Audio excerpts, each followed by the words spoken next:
Biodata, Irwan Oktora Putra, riwayat penempatan, Ajun pejabat imigrasi pada kantor imigrasi kelas 1 khusus TPI Batam. Pejabat imigrasi pada kantor imigrasi kelas 1 khusus TPI Surabaya. Pejabat imigrasi pada kantor imigrasi kelas 1 khusus TPI Ngurah Rai. Pejabat imigrasi pada bagian program dan pelaporan, Sekretariat Direktorat Jenderal Imigrasi. Kepala Subseksi Status Keimigrasian pada kantor imigrasi kelas 1 TPI Jakarta Timur. Kepala Subbagian Keuangan pada kantor imigrasi kelas 1 khusus TPI Batam. Ketua Tim Penyusunan Anggaran pada bagian perencanaan, Sekretariat Direktorat Jenderal Imigrasi.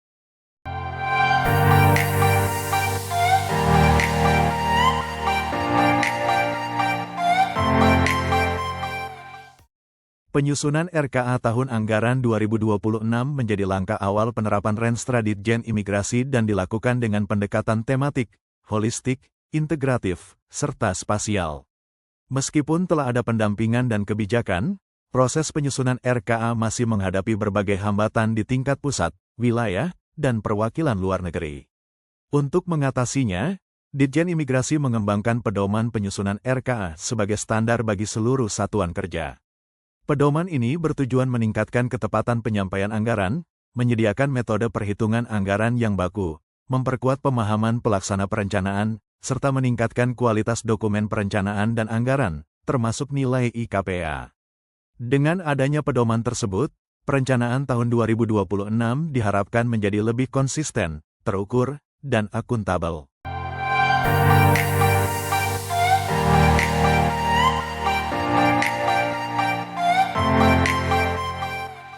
Tujuan dan manfaat aksi perubahan. Adapun tujuan aksi perubahan dibagi ke dalam 3 tahapan, yaitu jangka pendek, jangka menengah, dan jangka panjang. Jangka pendek yaitu tersusunnya konsep pedoman penyusunan rencana kerja dan anggaran Direktorat Jenderal Imigrasi. Jangka menengah, tersedianya pedoman penyusunan RKA, serta meningkatnya kualitas perencanaan dan penganggaran dengan meningkatnya nilai IKPA. Jangka panjang, pengembangan pedoman penyusunan rencana kerja dan anggaran untuk tahun perencanaan berikutnya, serta terwujudnya sasaran program dan sasaran kegiatan pada rencana strategis yang telah ditetapkan. Manfaat aksi perubahan. Manfaat aksi perubahan dibagi menjadi 3, yaitu bagi internal, eksternal, dan peserta. Manfaat internal, yaitu mempermudah kinerja perencanaan dan penganggaran Direktorat Jenderal Imigrasi, yakni mendapatkan dokumen perencanaan yang lebih cepat, akurat, dan akuntabel. Manfaat eksternal, yaitu seluruh unsur yang terlibat dalam penyusunan rencana kegiatan dan anggaran mulai dari KUPT, Kabak, Kasubagtu, sampai kepada pelaksana yang membidangi perencanaan dan penganggaran memiliki landasan dan/atau petunjuk pelaksanaan kegiatan. Manfaat bagi peserta, yaitu memudahkan monitoring dan evaluasi perencanaan dan penganggaran baik pada satuan kerja di pusat maupun wilayah serta luar negeri. Analisis masalah, setelah dilakukan brainstorming, dengan menggunakan beberapa komponen seperti sumber daya manusia, metode, sarana, dan anggaran, yang dimasukkan dalam diagram fishbone dapat diidentifikasi yang menjadi akar masalahnya adalah belum adanya kesamaan pemahaman dalam menyusun rencana kerja dan anggaran sehingga setiap unsur, dari mulai pimpinan maupun pelaksana, memiliki orientasi masing-masing dalam menentukan target kinerja dan pengalokasian anggaran pada setiap akun belanja yang tersedia.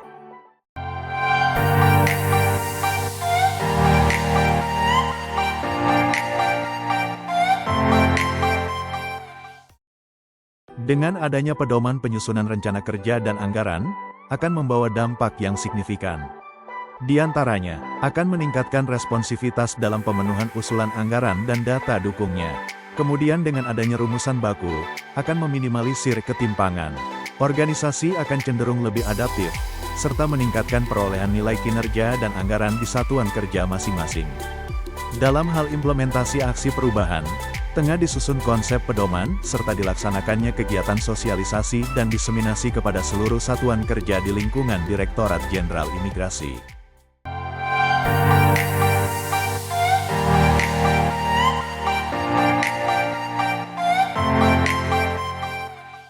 Pengembangan kompetensi diri. Proses penyusunan aksi perubahan berupa pedoman penyusunan rencana kerja dan anggaran telah menjadi sarana penting dalam pengembangan potensi diri bagi penulis, baik dalam kompetensi teknis maupun kemampuan manajerial. Keterlibatan aktif dalam seluruh tahapan proyek memberikan kesempatan untuk memperluas wawasan, meningkatkan keterampilan, serta memperkuat nilai-nilai kepemimpinan yang dibutuhkan dalam menjalankan tugas sebagai pejabat administrator. Beberapa bentuk potensi diri yang dikembangkan selama proses penyusunan pedoman antara lain. 1. Penguatan kemampuan analisis dan problem solving. 2. Peningkatan kapasitas penyusunan dokumen perencanaan anggaran. 3. Penguatan kompetensi komunikasi dan kolaborasi. 4.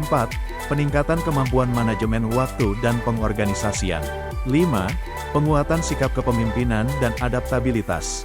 Serta yang keenam, peningkatan penguasaan regulasi perencanaan dan penganggaran.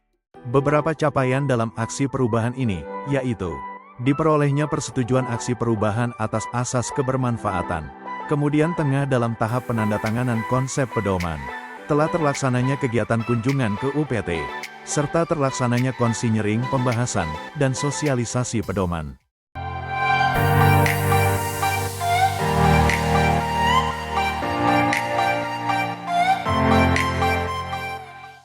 Assalamualaikum warahmatullahi wabarakatuh.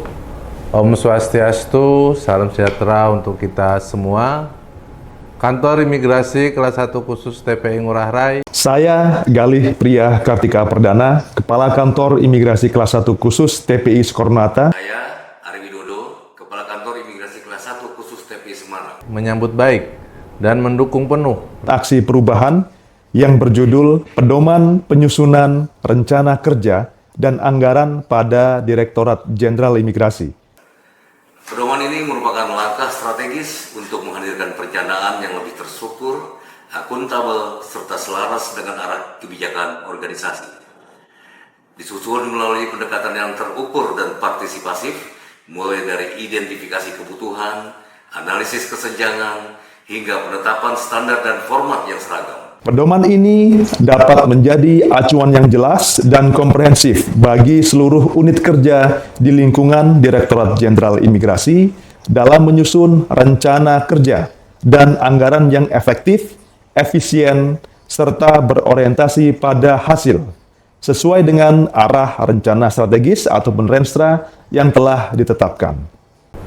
Seluruh proses dilakukan dengan melibatkan pemangku kepentingan secara aktif sehingga pedoman tidak hanya bersifat normatif tetapi juga aplikatif dan relevan dengan kondisi real di lapangan. Om Santi Santi Santi Om. Wassalamualaikum warahmatullahi wabarakatuh.